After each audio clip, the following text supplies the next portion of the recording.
say a bunch of cool shit. I've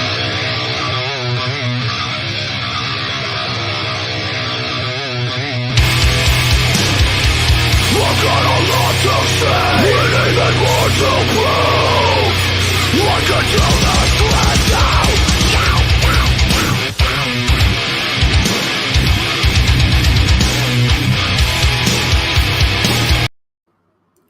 What is going on, dudes? It's been a wacky week for me. I have fucking COVID.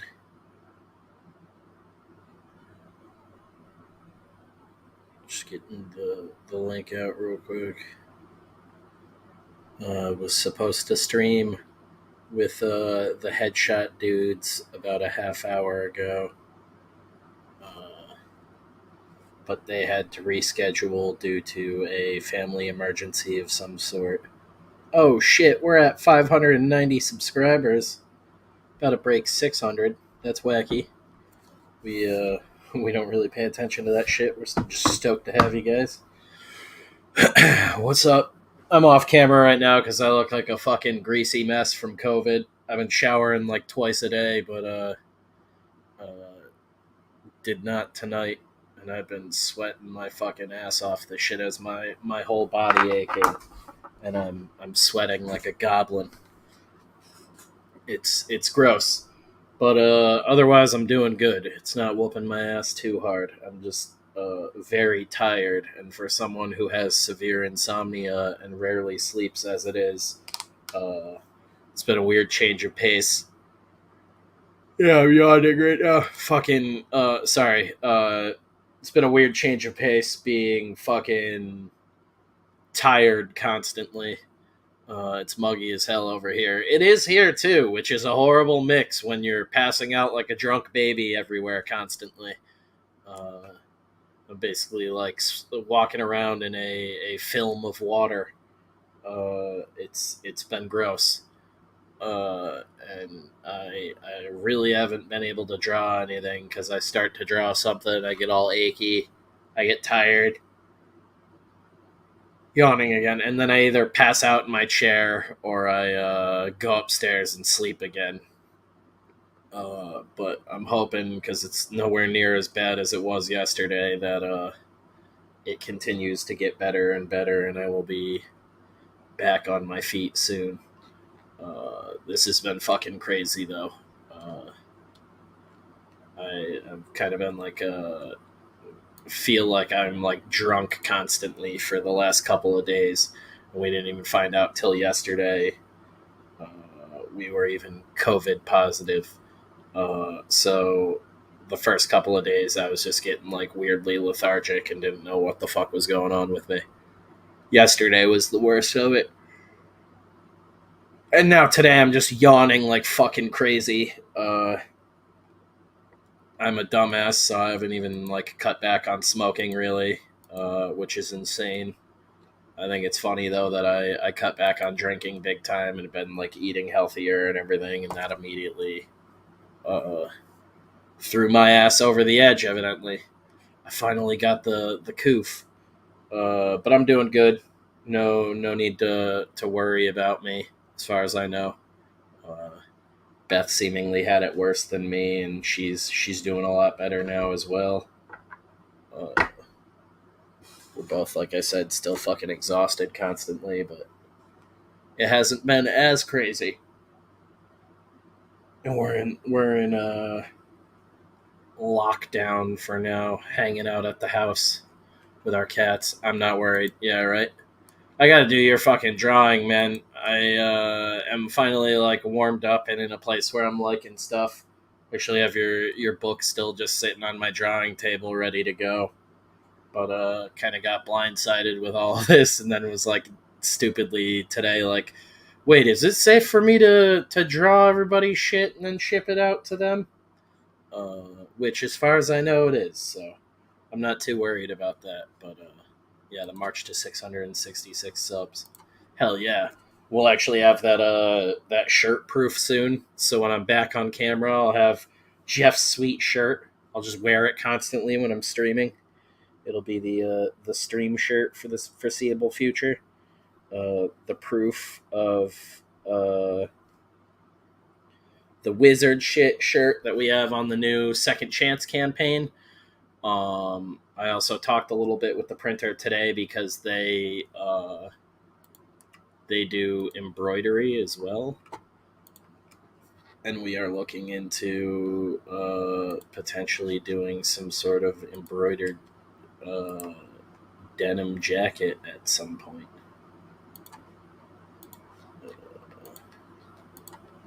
Got to figure all of that out, but we're interested in it.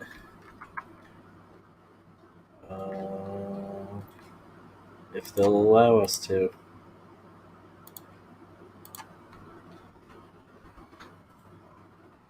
Come on, you bitch. Sorry, guys. I'm like trying to work in the background here. My bullshit about City of Rot being a hoax is being used against me.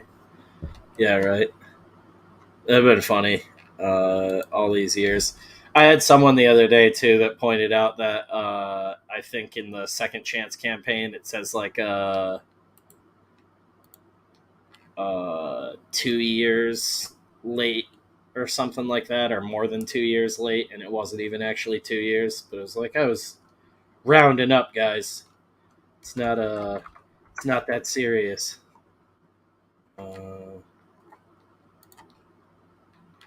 But man, people are on the ball with all of that. If it were a hoax, we would have been figured out a long time ago. We are not. Sorry to disappoint. People are getting their books. It's pretty exciting. Yeah, but I'm trying to figure out what the fuck we can do for the denim jackets. We found some for a decent price online from a distributor. I don't know exactly how we're going to do it yet. Because a pocket print doesn't really work out too well from what we talked about. And doing like a full back print design or something, or the main panel at least, on a denim jacket is a lot of fucking money. Like doing like $150 jackets right off the rip probably wouldn't be feasible for most people. Even though I want them for like the entire team.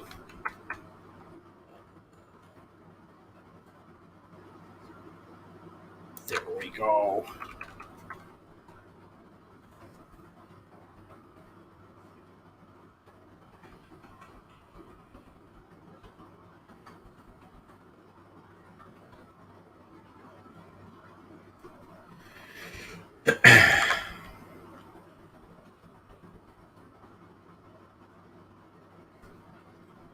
And I have to warp this a bit. Sorry guys, I know this is really exciting right now, but I'll be done in a moment here.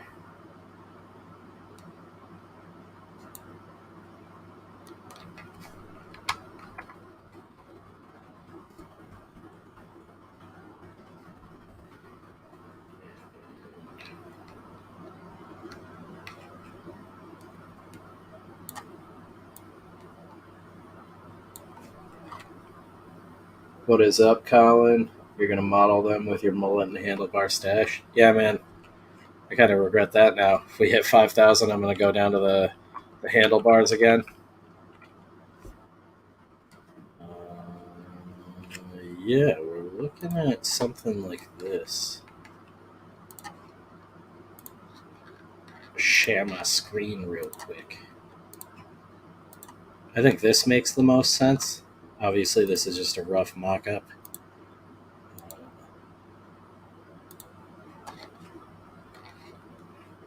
But the top panel with the logo font in it, potentially, and then leaving it barren for people to put whatever in.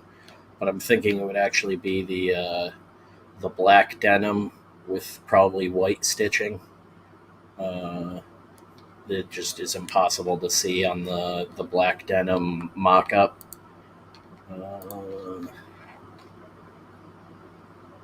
That or like an above the pocket print.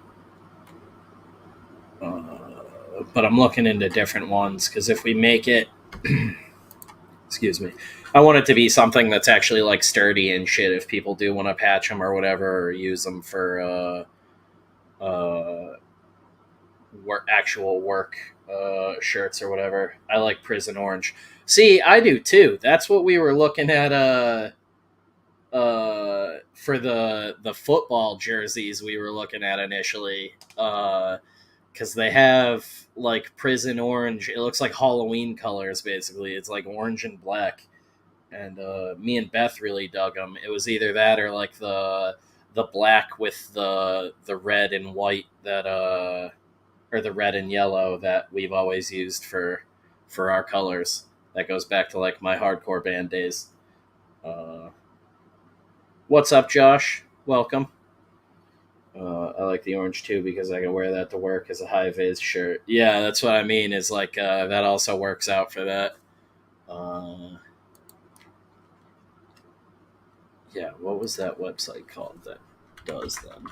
Because we weren't gonna put them up on the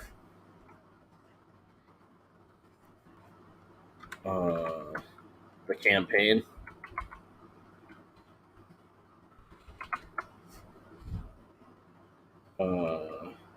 It's just this company that makes custom jerseys, but they do like a throwback setup. We're like, it would be cool if we just like drop the link to the design we really like, and of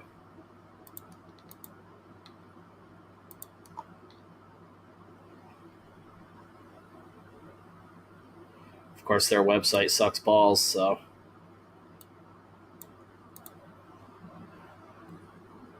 It's a little bit hard to navigate with all the options they have. Let me see if I can find the Halloween one real quick.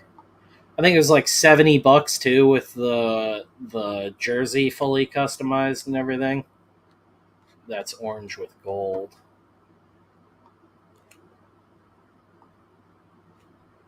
I think it was these guys we were looking at. I know they had baseball ones too that were pretty fucking cool because they had like the vintage team name style. So this is the black and red and gold that I liked just because it's like Death Curse colors. This is the football jerseys though. Fans Idea is the website. I have a lot of patches headed my way. Yeah, that's why I thought it was funny. Me and you were talking about it on Twitter and stuff, and then a couple other people had mentioned it.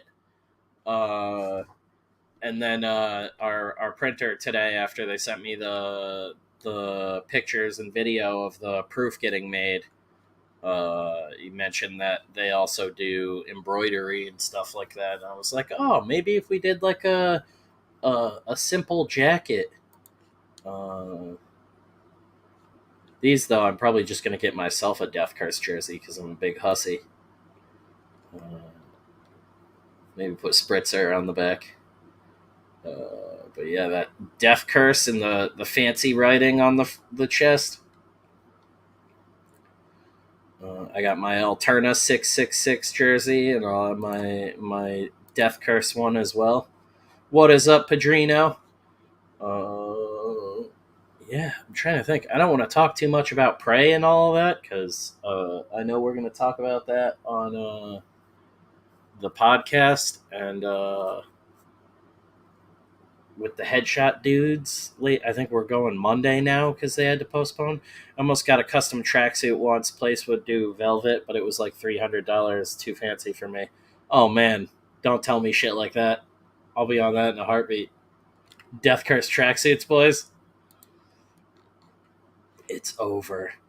Yeah, I'm thinking the denim jackets will happen at some point though. Probably not this campaign because it's a lot of logistical shit we just don't have time to deal with right now. But we're gonna get it going.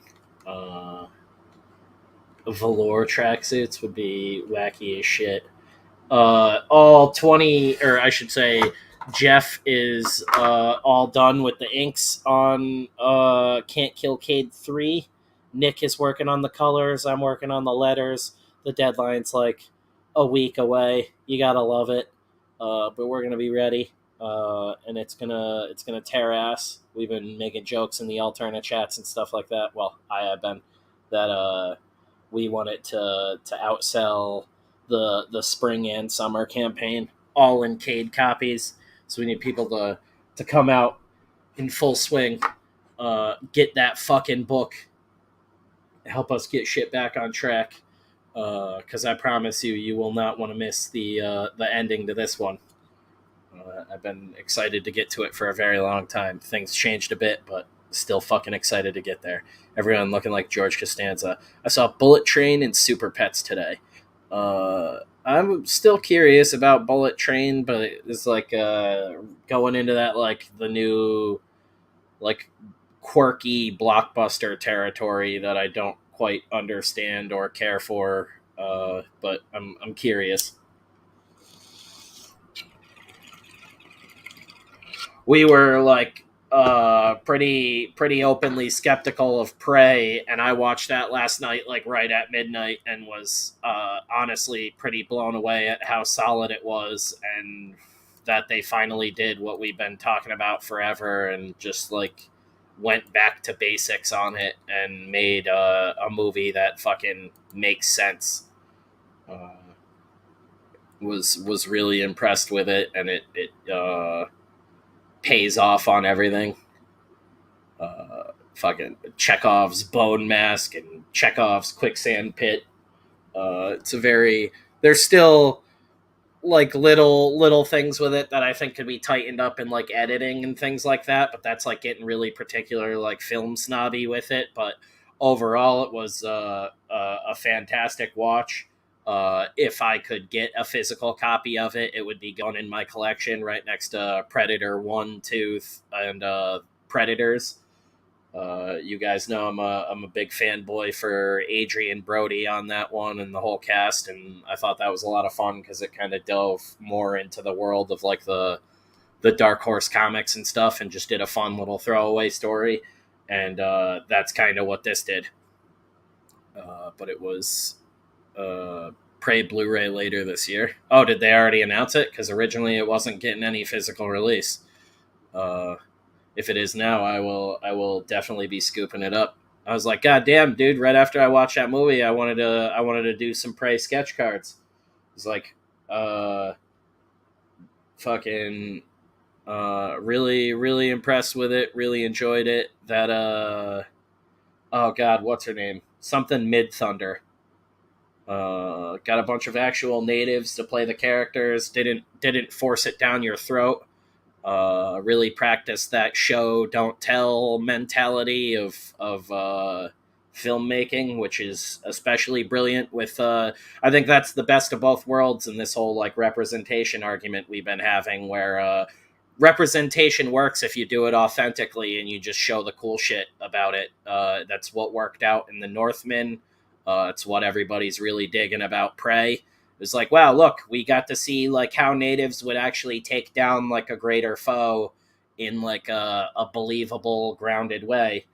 Aubrey Thunder Plaza, yeah, dude, I couldn't stop thinking that the whole time. I was like, this is literally native Aubrey Plaza. It's insane. I watched it earlier, Ryan. Thought it was really good. Yeah, I'm glad it didn't take much convincing to get people to start checking it out and everything. And luckily, Hulu's one of those places where they do that. It's like 7 days or 2 weeks or something like that. A nice trial you can sign up for and delete really quick, so you can at least check it out for free if you want to. And I'm sure it'll be all over the internet in no time. But definitely one I'll be picking up. The biggest issue I had with it is that first act is like a slog, and the lighting and color grading early on is like kind of weird, and then it seems to really come into its own as the first act is sort of wrapping up. But overall, fucking awesome watch. Like that's me being like the nitpicky film nerd that I am. Indie Wrestling Aces, what is up, dude? Welcome, welcome. It's good to see you all here. Yeah, we got Padrino in here, popping in and out, lurking, hanging with the boys. Yeah, so I watched that and I was like absolutely blown away. People are calling it a masterpiece and everything. I don't think it's like that fucking top notch. I think it definitely fits up there as like a worthy successor to part two. If you watch like 1, 2, and then this one, it'd be I think a fun little run through. I think I said 1, 2, Prey, and then Predators is a great watch. And then I jokingly told Rex to follow it up by smashing a copy of The Predator, which is the last one we got that Shane Black did, and it ended up being absolute dog shit and a complete mess. It looked like The Revenant to me. Yeah, I think they kind of wanted to go for a bit of that, but like The Revenant did a good job of like handling those like warm, washed out sun shots and then going into like really cool, depressing blues and things like that. Early on, that opening act, a lot of it looks like it was just shot on like someone's digital camera with no actual like color grading pass or anything. It's just like this is like raw, like just the actual lighting around there. I don't know why I can't think of the proper term for it right now. It didn't look like any adjustments were made for correction afterwards, and it was just like a little bit jarring. And then like 10-15 minutes into the movie, that completely goes away. And I don't know if that was just like I got used to it and I was like into the story, or it did like significantly change. But again, that's just me kind of being a little nitpicky. But I love that, like, the whole thing, it's not, like, immediately, like, this girl's badass, and she kicks so much ass, and she's gonna go kill this predator on her own. It's, like, the only one that believes that at the beginning is her. And it's not even at the beginning. Like, she genuinely seems terrified and knows that, you know, she's up against all odds. But, like over time it's completely earned, and by the end you believe that she could actually take this thing on, and it's not brute forcing it like Dutch in the first one or anything like that, or overpowering it with sheer firepower like Danny Glover in the second one. But oh yeah, it does also like nod to that. I forgot about that. Yeah, there's a cool dog in it, too. Dog is super OP and totally fucking rocks. You need to see Bone Tomahawk. Yes, you do, Josh. It'll blow your mind if you haven't seen it. She has to beat Booker T for the Native American Championship. It's so bad, Rex. The Predator was awesome. It was cool to see a Berserker Weecha or whatever the fuck it's called. I was expecting them to like address that at some point. I don't think they really do. That like terminology. Can you dig it, sucker? Yeah, no, it was rad though. It was cool to see a pissed off predator like brawling with people. You don't get to see that a lot. It's normally like, you know, tons of gadgetry and shit like that. He still had stuff like that. I love too, you know, it wasn't just like, oh, it's a period piece, so the Predator's got like all this dated technology. They're still like a whole decades ahead of us in technology and stuff, and he still has like the bomb and all sorts of cool futuristic shit. But it's a little bit pared down. Is solid all around. I love the fucking shield thing. It was a bit of a nod to the. That's what I meant. Was like there's a lot of Easter eggs of like without ruining everything. Nods to 1, 2. I think there's even a couple nods to Predators. It's wild. Oh, Jeff just hit us up in the group chat. Prey was good, not great. Some stuff I really liked, some stuff I really disliked, but overall I liked it well enough. What a bitch.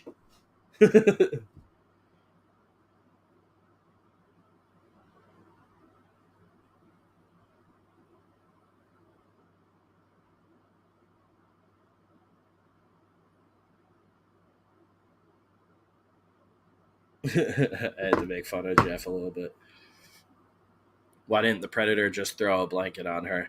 They still fly through space to hunt out planet. Yeah, no, it's that'd be funny. He just flies away in a wooden ship. The Easter eggs actually work too, but if you told me about them first, I wouldn't have thought they could pull it off. Yeah, I mean, like a couple of weeks ago, I think we were talking about how we all had very, very low expectations for this thing, and it was like we all agreed like the shots of the Predator with the bone helmet were cool, and uh, we were curious to see how it would be overall, and for something I was expecting to be like absolute dog shit, it surprised the hell out of me. And then this morning, I watched They Slash Them, which I cannot say the same about. If you aren't familiar, it's a little Blumhouse production. The guy's doing the new Halloween movies and everything. They got together with Blumhouse, or Blumhouse did it, and they got together with, oh my god, Beth hopping in here. Yeah, I got Beth to watch it with me, and I feel really bad about that now. They got together with Peacock and made a Peacock original, They Slash Them, which is pitched as a slasher at a gay conversion camp, with Kevin Bacon as the star, and it's written by something Logan. I can't remember his name now, but it's the guy who wrote fucking Gladiator, and he was nominated 3 separate occasions for Oscars. Never won, but he's been nominated for an Oscar 3 times. And me and Beth watched this. I got Beth to stop doing what she was doing. She's like cleaning up, doing chores today, getting shit done. And I was like, hey, why don't we take a little break? We'll watch this slasher movie that I've been reading hilarious reviews about. And she's like, yeah, whatever. We had seen the trailer a while back and we thought it looked hilarious. We put it on. It opens like any other slasher movie with a decent like opening kill and everything. It's nothing like really inventive. There was a couple reviews that said it was like a really impressive opening kill. You don't really see anything. You barely see the killer, so it doesn't really set up for anything other than, oh, people are getting killed. Then, for the next probably 60 minutes, no one really gets killed other than a dog. It is the most boring, slow burn, confused movie ever. Mind you, it's also only 90 minutes long. I think 100 with the credits and everything, but it's like an hour and a half long. You finally see the slashers like mask in probably, it's definitely the third act, but there's probably 15 minutes left of the movie. You finally see the slashers mask, and by the time you see their mask, about a minute later in the next scene, they take their mask off and reveal who the killer is. And it is just an absolute shit show from there. It's the most telegraphed, like as soon as you hear slasher at a gay conversion camp, you pretty much know exactly what they're going to do with it, how it'll pan out, who the killer's gonna be. What you don't expect is all of the rampant gay sex that this movie is packed with, and just horrendous dialogue of LGBTQ characters that don't even feel like real people. And it's this weird, like, the narrative is like a gay affirmation angle, but then it's peppered in with all this weird homophobia and strange shit. Which actor played Rex Doom? Yeah, it was absolutely one of the dumbest things I've ever seen. I couldn't believe Blumhouse produced it. I really couldn't believe it got made, let alone that Blumhouse produced it. From what I've seen of reviews, that's the thing, is like the gay part of it isn't even bad. Like, they could have made this an interesting movie and it had a solid setup. They can't, it's like it's not even smart enough or knows what it's trying to say clearly enough to like articulate a real point by the end of it. And so in the last 5 minutes, the slasher just has to basically look at the screen and explain the point they were trying to make. And it was, no, dude, like Halloween Ends will be a masterpiece by comparison. It's insane how dumb this movie was. And I think like everyone involved in it thought that they were gonna be like really changing the game big time, because I think the big thing they did with this was like all the trans and non-binary actors or characters in the movie are played by actual trans and non-binary actors, but it shows, because there's like, I'd say 4 or 5 people in the entire cast that can act, and there's probably 25 people on screen throughout the movie. And it's like Kevin Bacon, one other lady, and like 3 of the gay kids that are at the camp. And they're like the older kids, because they have like an older crowd of kids that are at the camp, and then unexplained throughout the movie, there's just like a preteen group of kids that are at the conversion camp too, that get 0 screen time other than group shots. Yeah, it could have been a cool slasher, but they're so slow for the majority of the movie, and then we're like, oh fuck, yeah, like they had this weird, like, it seemed like they went into it like, we need to keep it under 90 minutes, and then they shot all this like group therapy footage of just like the gay kids like venting to each other, and then they would try to interlace that with different scenes of character development, but it never develops the character. Like, it just sort of like shows the kids doing more stuff together, and literally it's like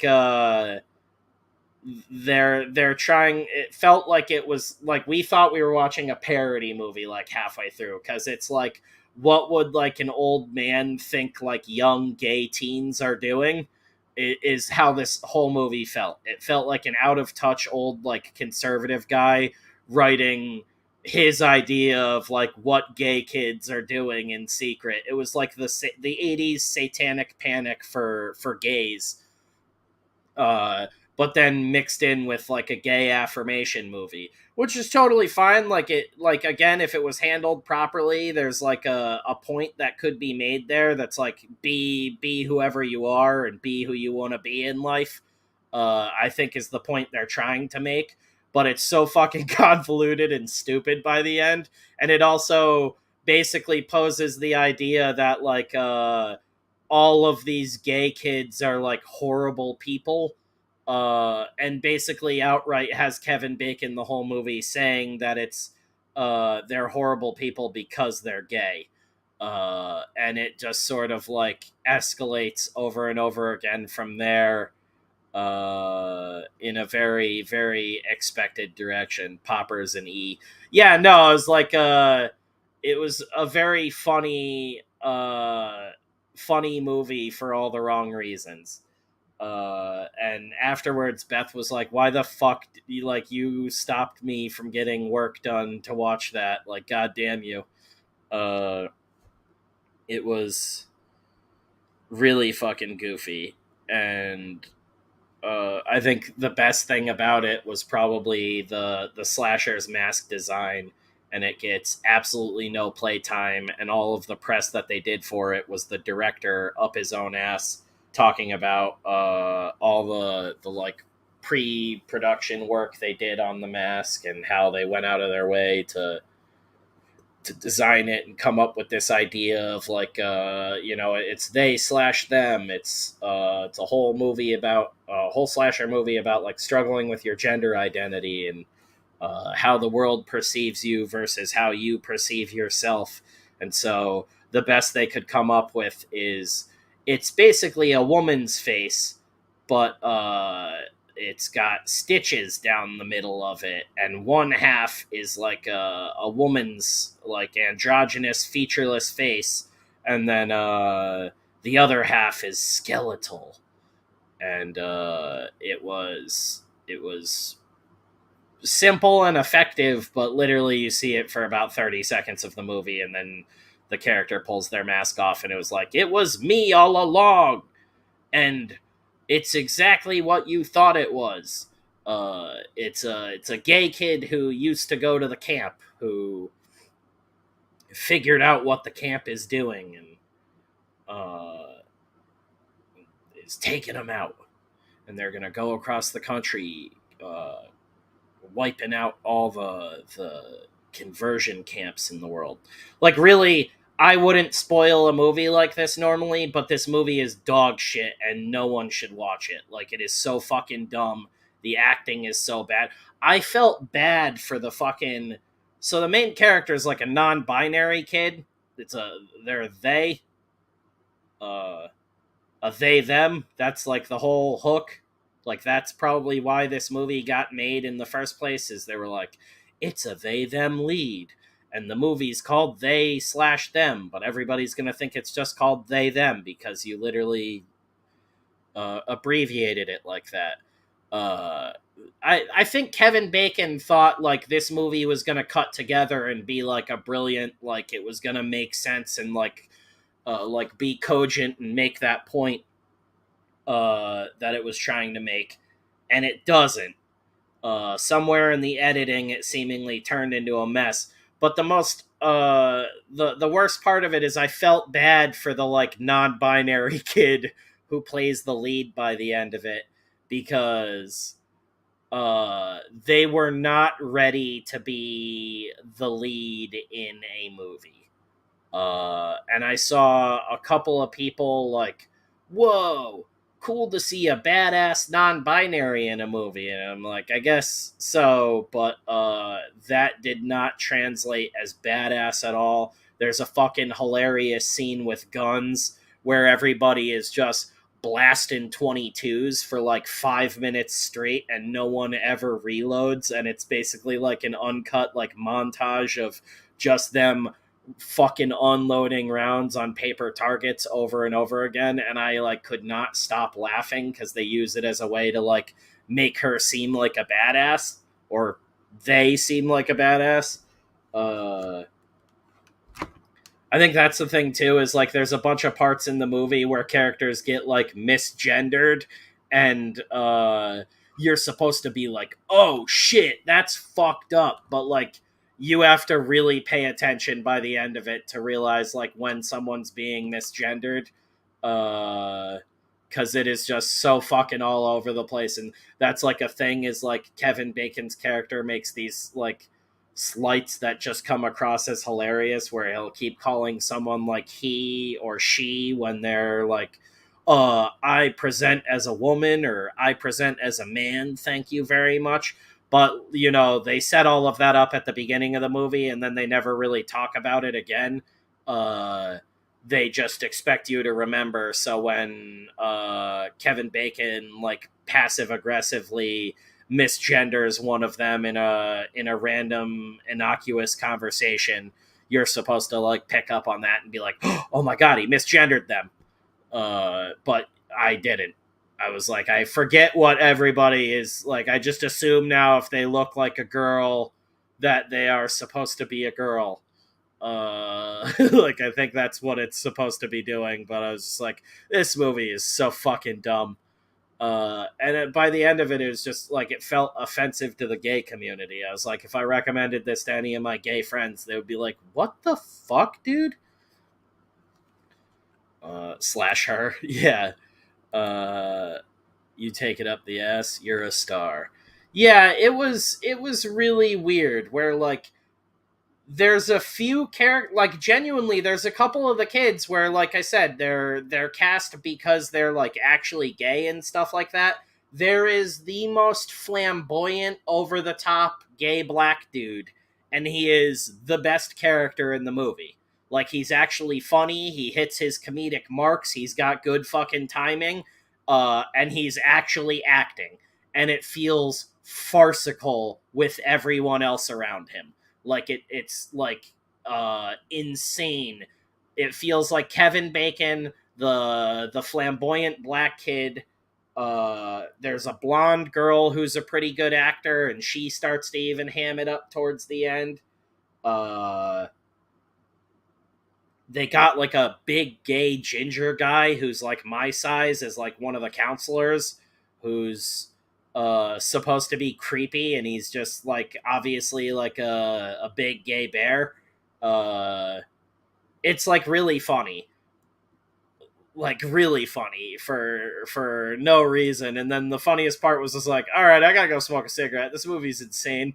It was like hurting my brain, and I walked away for maybe 5 minutes to smoke a cigarette, and when I came back, Beth was like, oh, you just missed like a montage of like gay sex really quick. And that ended up being the inciting incident right at the end of the movie where people started getting killed finally after 60 minutes of just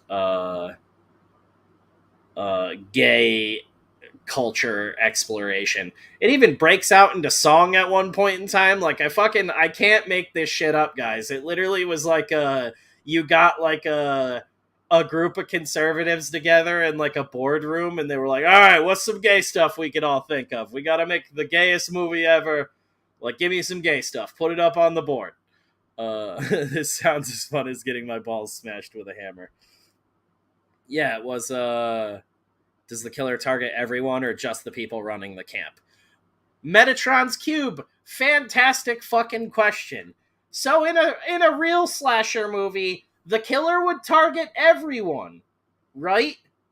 But this isn't a real slasher movie. It's a confused, convoluted mess of a movie, and they're just killing the staff at the camp. And that's why it's so fucking obvious early on, like, what's going on, and it doesn't know who it's trying to make the bad guy in the end. Like, it literally spends the last 10 minutes trying to justify that the slasher, being the murderous crazy person, is actually kind of the good guy in the long run, and that all the bad guys are dead now. It's a big fuck up, like the Nightmare on Elm Street remake that I coincidentally enough, Beth recently watched that one as well, where they sort of try to sympathize with a pedophile in that one. And, yeah, like, so that's just regular murder. Yeah, it's pretty wacky. Like, me and Beth were waiting for that third act turn where she's like, I'm fucking crazy, and, like, you know, I'm gonna kill everyone now. I keep misgendering everyone, too, because I don't know if that's the point of the movie by the end, is to be so confused that you don't know what to call anyone anymore. And there's like a huge monologue and all this stuff. There's no final girl. There's a final they. And they're not really a final they about anything. Beth, don't talk about it. Spencer, just a second while I talk about the whole thing. Yeah, Beth, how did I forget about the musical number? Yeah, because it came out of fucking nowhere. There's two characters just talking in the bunk, and everybody else is like around doing their like their makeup regimen like a bunch of women, and they're all putting their fucking their creams on for the night and things that if you have a girlfriend or a wife, they do their fucking normal regimen like a bunch of women, and then two of these characters are like talking about depressing shit and how hard it is to be gay, because that's every downbeat of the movie is just like, yo, being gay is hard. It feels like a PSA. It's insane. But they're getting really depressing in the corner, and then I don't even remember the song. Beth might know the name of it, but it's a famous pop song from I think years ago at this point. But they break out into song, and then all of a sudden the entire group is singing and dancing around the camp in a like choreographed dance with like edited shots, and it's absolutely bonkers. And then it cuts to one of the gay kids, who's another one of the decent actors in the movie, is the self-loathing gay. He's the swimmer jock kid, and his character development is that he learns that he's not sick, he's just gay at the end, and that makes him pretty fucking sick. So the swimmer kid, who is like a self-loathing gay, and basically the whole movie is like, geez, look at these homos, and is like the comedic relief for the straight crowd, who's like, I'm not gay, I just got like, I can't stop fucking kissing dudes. His turn in the movie is during the musical number, where he's looking at everybody singing and dancing, and he's like, Jesus, these guys are so gay. And then boom, smash cut, and he's power sliding on his knees down the entire room, singing along with them, because guess what? He's gay now too, and he's proud of it. And it was like hysterical. I'm like, be as gay as you want to be, but never let your friends make this movie. Someone should have stepped in and been like, nah, guys, like this is a cringe fest. It was hilarious. Hearing this description is giving me super monkey AIDS pox. Is that a porn link, Ryan? Yeah, the Second Chance campaign. The link is also in the video description. You can go and back it now. We're gonna have the shirt proofs real soon. It's gonna be sexy. You can see my my sausage link of a body all stuffed into the shirt, looking real nice. It's gonna be a good time. But you guys can get one at the Second Chance campaign. I'm thinking too, I can't do issue 4, but I might put issue 3's script of Can't Kill Kate up on the campaign, the original for that. And then I was thinking I would save 4 for when that comes out, and that script I would use on an Alterna auction at some point. But I'm thinking about putting 3 up on the Second Chance campaign, and that would be just another one that would late fulfill, so it get shipped in like maybe we'll ship that one for Christmas, so it doesn't spoil Cade 3 for readers, because it'll be on the fall campaign. But yeah, man, that movie. I don't really think there's anything else to say about it. If they were going for making the gayest, cringiest movie ever, mission accomplished. It also makes gay people seem incredibly evil and vindictive, pretty much all around, and that's why I was like, by the end of it, me and Beth were like, the flamboyant black kid and the like swimmer gay kid are like the only real redeeming characters in the movie that are like genuinely good people, like through and through. If you like slasher movies, like check it out. It's a fucking demented watch. Like again, it's like one of those like how the fuck did this movie get made? Did they even focus on the killer like being abused? No. Again, you're asking all the perfect questions, Metatron. Like, it's these are the things where if you did a second draft of the movie script, you would actually flesh that out and use that whole middle of the movie where you just did like a gay PSA. You would actually do a bit of like development on like the actual heinous things, and that all amounts to the non-binary lead, whose name I can't remember now. I think it was like Drew or Andrew or something. They have like a guy's name. They look like a girl. Or they look more feminine than masculine, but they present as masculine. It's fucking confusing too, because then they don't really explain that in any way other than like a snarky sort of fuck you if you don't get it, and it's like, well, I don't get it because you didn't explain it to me. Yeah, it's a Pat. Perfect. Pat is the lead and the badass, and they find pictures of past abuses there, but we're talking, they find photos that look like from before Polaroids.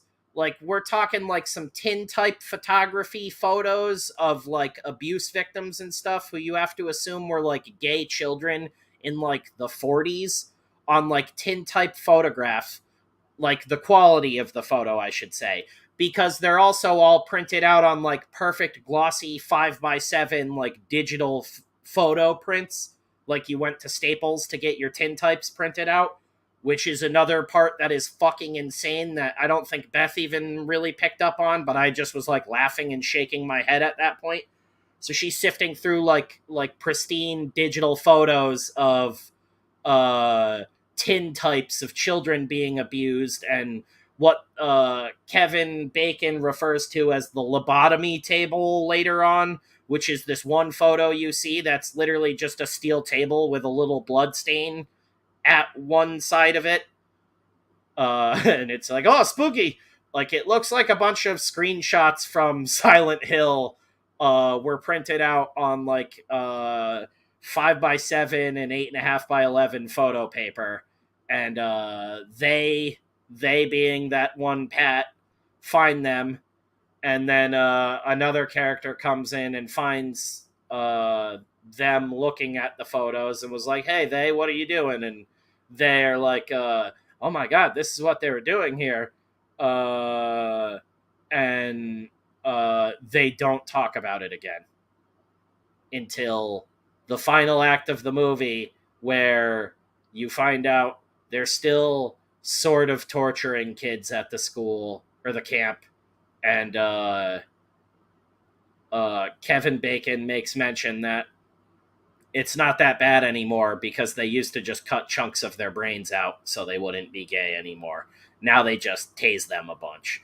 And that's sort of the whole crux of like, is the slasher the bad guy or is the slasher the hero? Because Kevin Bacon is tasing gay guys into not being gay anymore, or tasing guys into not wanting to dress up and identify as girls anymore. And it's like the most batshit thing in the world by the end. And I think you're supposed to be like, oh, I agree and sympathize with the slasher now. They're the hero. They saved all these kids. But you're like, what?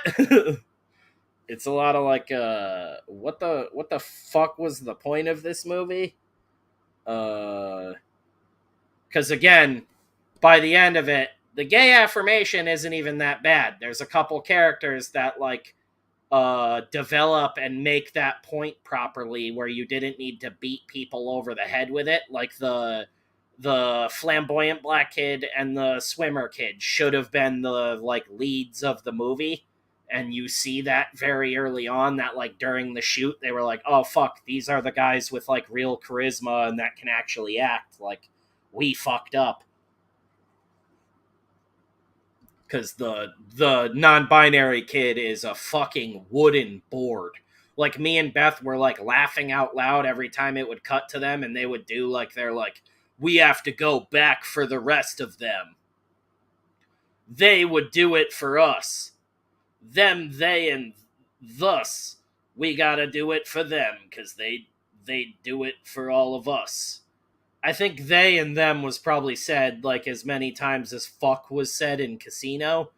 That seems to be the point of this movie, was to just make sure you talk about gender identities a bunch but never make any sense of it. So if people are opposed to that kind of shit, they'll go into this movie and come out probably more opposed to it seems like. Like, it feels like this movie does no good for the gay crowd. It was bonkers. So who knows? No personality at all, dead inside, realistic.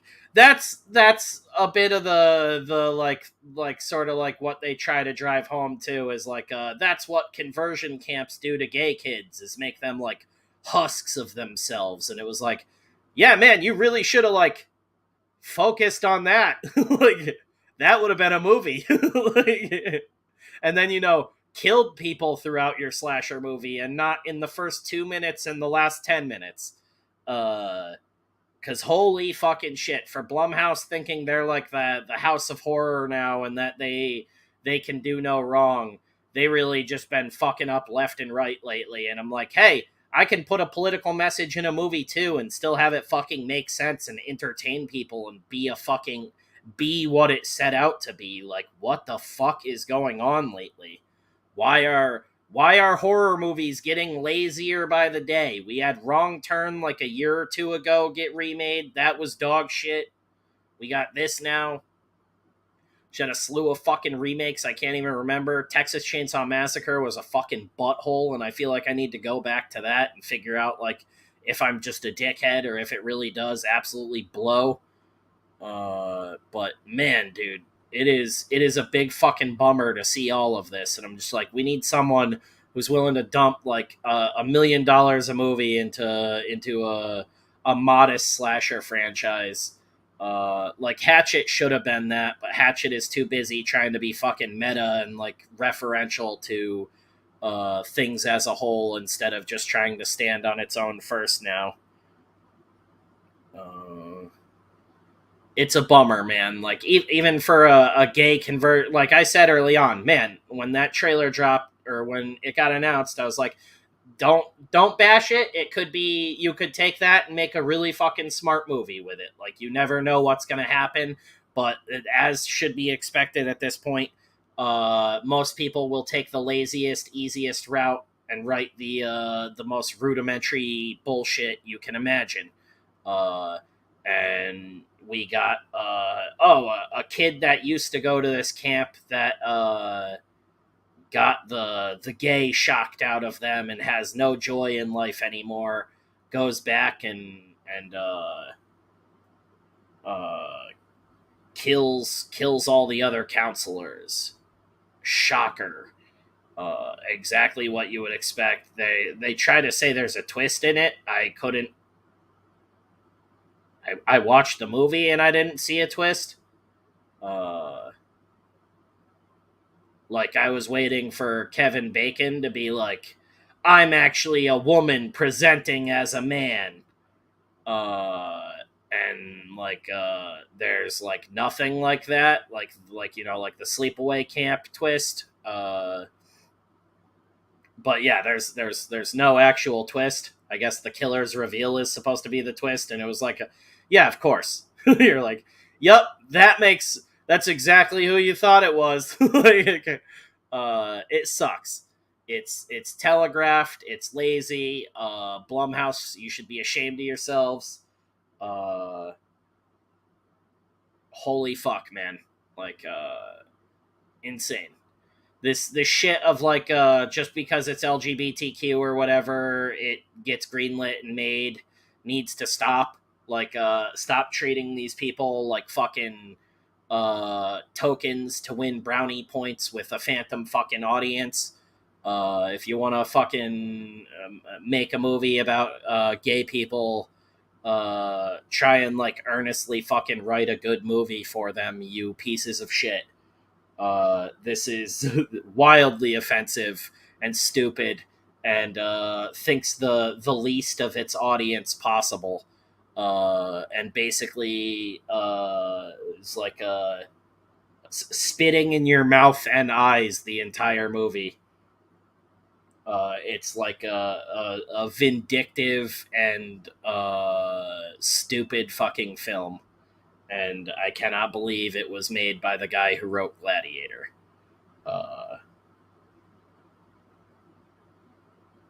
Sleepaway Camp actress. So yeah, was it Felicia Rose? Felicity Rose, something like that. I'm fucking it up right now. It's been I'm fried from Rose. Miss Rose. She's awesome. I don't know why I can't think of her fucking first name right now. Starting to get pretty hot and sweaty from the vid, boys. The COVID. Yeah, definitely check that out though. She's rad. I'd love to meet her. We're hoping to do some horror conventions next year. Get out with that crowd more and start spreading the Death Curse love around. Not just aim for the comic audience that's already there. Like we've been saying about the Felissa Rose. Why I kept wanting to say Felicia Rose.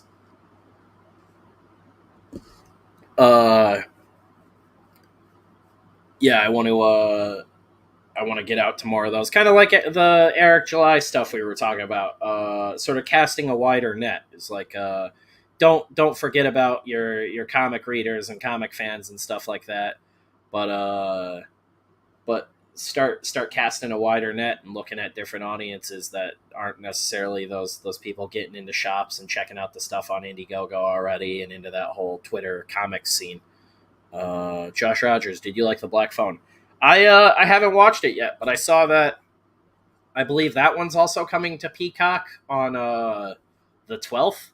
So like a week from now, that'll be on Peacock. And I'll probably check that out. But I heard it was wildly disappointing and that Ethan Hawke's in like 3 minutes of the movie altogether. I forgot you're dying. Yeah, I'm definitely better today, but I'm still fucking sore and I'm like having hot flashes like a woman going through menopause. Menopause. Jesus. Jeff, stop sending me cool shit while I'm streaming. You want to come on the stream, you homo? He's just probably laying in bed sending us cool stuff in the group chat. Fucking retro Transformers toys. Yeah, Predator and they/them, or Prey and they/them. I should make Ryan and Jeff watch they/them this weekend, so the podcast we can talk about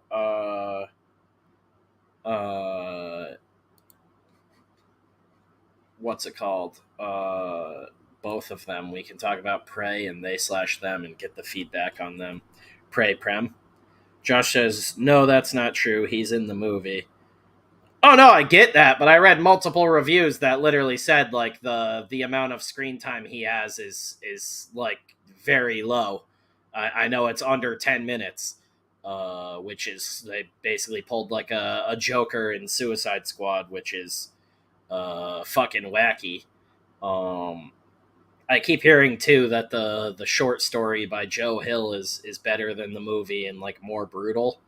I guess the short story doesn't really have much of a supernatural angle to it, but like I said, I'm gonna check it out. It's a horror movie. I'll see it. Blumhouse has really been bumming me out lately, though. I'm like, God damn, what does it take to just get like $1 million from them to make a fucking a movie that isn't complete fucking penis lately?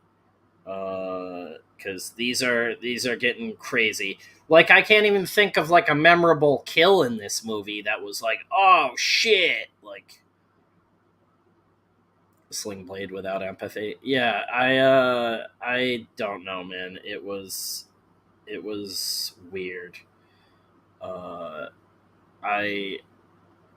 It's like, I don't know if fucking Blumhouse has just figured out a way to like print money, and like that Peacock deal, like that was already profitable right out of the gate.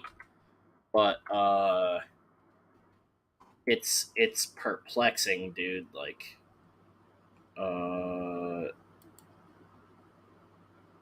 yeah, they did that.